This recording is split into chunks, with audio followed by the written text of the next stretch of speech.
नमस्कार प्रेक्षको, C news Pune वृत्तदर्शन मध्ये आपले स्वागत। काल कार्तिक पौर्णिमा अतिशय सुंदर प्रकारे देशभर साजरी झाली। पुण्यातल्या अनेक मंदिरांमध्ये भव्य रोषणाई आणि त्याचप्रमाणे नागरिकांची दर्शनाकरता गर्दी झाली होती। पुण्यातलं दगडूशेठ हलवाई गणपती मंदिर त्याचप्रमाणे ओंकारेश्वर याही ठिकाणी मोठ्या प्रमाणात नागरिकांनी दर्शन घेतलं। तेव्हा जाऊयात आपण या कार्यक्रमाला।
आता शरीर शुद्धीचा सोपा उपाय न्यू युनायटेड फार्मसीचे गुड मॉर्निंग चूर्ण। मलावरोध, बद्धकोष्ठ, आम्लपित्त आणि पोटाच्या तक्रारींवर खात्रीशीर आयुर्वेदिक उपाय। 35 वर्षांपासून सगळ्यांच्या पसंतीचे गुड मॉर्निंग चूर्ण औषधांच्या प्रत्येक दुकानात मिळते।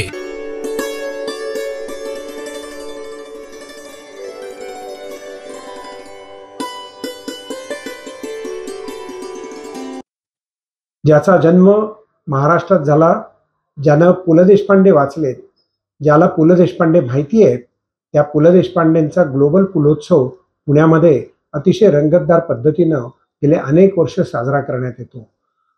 पुण्यातल्या कोहिनूर ग्रुपच्या वतीनं आणि पुना गाडगिळ यांच्या वतीनं हा महोत्सव आशय फिल्म क्लबच्या वतीनं साजरा करण्यात आला। या कार्यक्रमाचं उद्घाटन कृष्णकुमार गोयल यांच्या हस्ते नुकतंच करण्यात आलं। यावेळेला सतीश आळेकर प्रमुख पाहुणे होते आणि त्यांनी असं प्रतिपादन केलं की जे तरुण पुलंचं साहित्य वाचेल त्यांना ते निश्चितच जीवनात प्रेरणा देऊन जाईल। तेव्हा आपण जाऊयात ग्लोबल पुलोत्सवाला। या निमित्ताने येते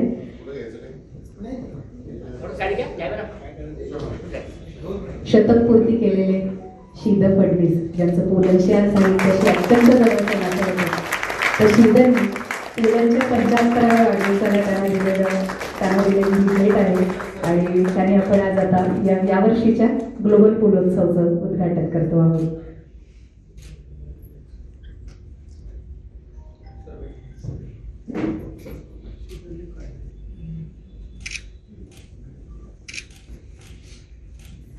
एक मिनिट सर, एक मिनिट।